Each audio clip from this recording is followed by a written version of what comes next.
Imagine you have billions of pesos to guarantee your food empire survives the next decade. Like, do you pour 54 billion into concrete and factories, or do you go on a global shopping spree for vegan meat and pet food? Welcome to the deep dive. Today, acting as your stock-savvy advisors, we're opening up the 2025 financial reports of two Philippine consumer powerhouses. Yeah, we are looking closely at Universal Robina Corporation, or URC, and Century Pacific Foods, CNPF. And they're placing entirely opposite bets on the future, which makes this really fascinating to dig into. It really does, because you've got URC building out this massive, heavy infrastructure to secure their base for the next decade, right? Yeah, While CNPF is rapidly gobbling up these trendy, high-growth niches. exactly. Our goal here is to decode how both companies are basically future-proofing their growth and, what that means for you if you're watching these markets. So let's look at URC's concrete-heavy approach first. I mean, in 2025, they dropped a staggering 54.59 billion pesos into property, plant, and equipment. Plus, they made a 1.7 billion peso land acquisition from their parent company, JG Summit. Right, that is just a massive capital outlay. Yeah. But they aren't just buying land for the sake of it. They are physically widening their moat through vertical integration. Which totally makes sense. Yeah, prime example is their new wheat flour milling plant in Soraya, Quezon. It actually just began actual operations in January 2026. Right, so URC is basically building a private supply chain fortress. It's like building a massive toll highway. It's highly capital-intensive upfront, but it creates this unavoidable, highly efficient revenue engine for decades. That's a really great analogy. By owning the flour mill instead of buying flour from someone else, they cut out the middleman entirely. And nobody can squeeze their margins once those walls are out. Exactly. And they get government help to do it too. Yeah. Because they registered that Soraya plant with the Board of Investments, URC secured a 6-year income tax holiday and duty-free equipment imports. Wow, 6 years. That's huge. It really is. Yeah. So not only are they lowering their production costs, they are dramatically shielding their net profit from taxes. Plus, they're investing heavily in digital infrastructure like software, cost capitalization for cloud implementation, just to stay agile against regional competitors. It's a total masterclass in margin defense through scale.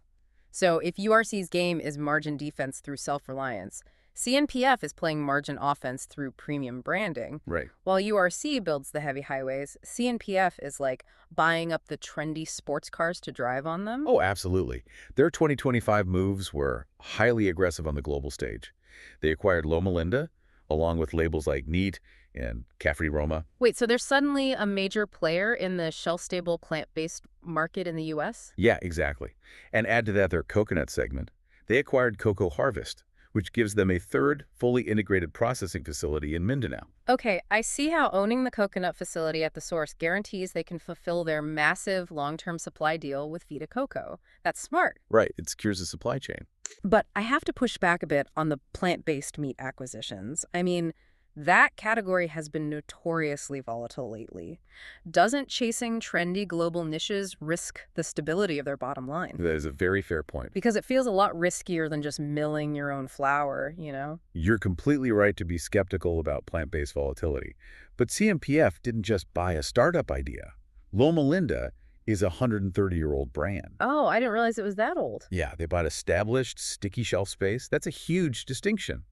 And if you look at the data, their overall branded business grew a massive 13% in 2025. Wow, 13%. Yeah, it vastly outperformed their legacy OEM export segments. By focusing on challenger brands like Unmeat, they are diversifying away from core tuna into categories with much higher growth ceilings. But what about their margins with all this spending? Well, even with supply chain chaos and input costs normalizing, they optimized their operating expenses. They actually expanded their net profit margins by 9 basis points. 9 basis points. I mean, that sounds microscopic. It's just 0.09%, sure. But in a year where many competitors bled cash, squeezing out that extra fraction of a percent proves they're incredibly disciplined operators. So you'd think these completely opposite strategies, building fortresses versus buying premium brands, would lead them to totally different markets. You would think so. But surprisingly, both of these giants are zeroing in on the exact same future battleground: pet care. Yes. The pet food convergence is the most telling part of these reports. CNPF is applying their brand agility here. They're pushing their challenger brand, Goodest, to diversify away from their legacy tuna. Right, they see a high growth ceiling and they're moving fast to capture it. Exactly.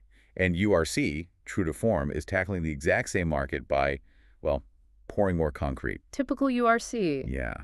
In 2025, URC actually restructured their reporting to carve out animal nutrition and health, or ANH, as a separate strategic segment. That shows how important it is to them now. And I'm guessing they're building a massive facility for it? Spot on.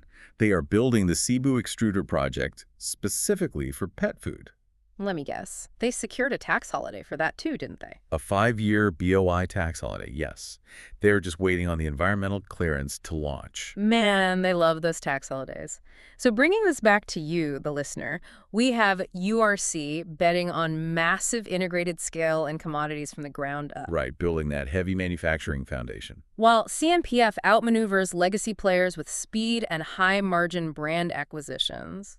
Two brilliant but deeply contrasting ways to survive the next decade. Absolutely. Which leaves you with a critical question to ponder. As global supply chains face increasing volatility in the coming decade, which future-proofing strategy will reign supreme? It's the ultimate billion-peso question. Will the winner be the company that owns the heavy manufacturing foundation from the ground up, or the one that owns the agile, trend-setting brands capturing the next generation's wallet? Keep an eye on the shelves because we're about to find out.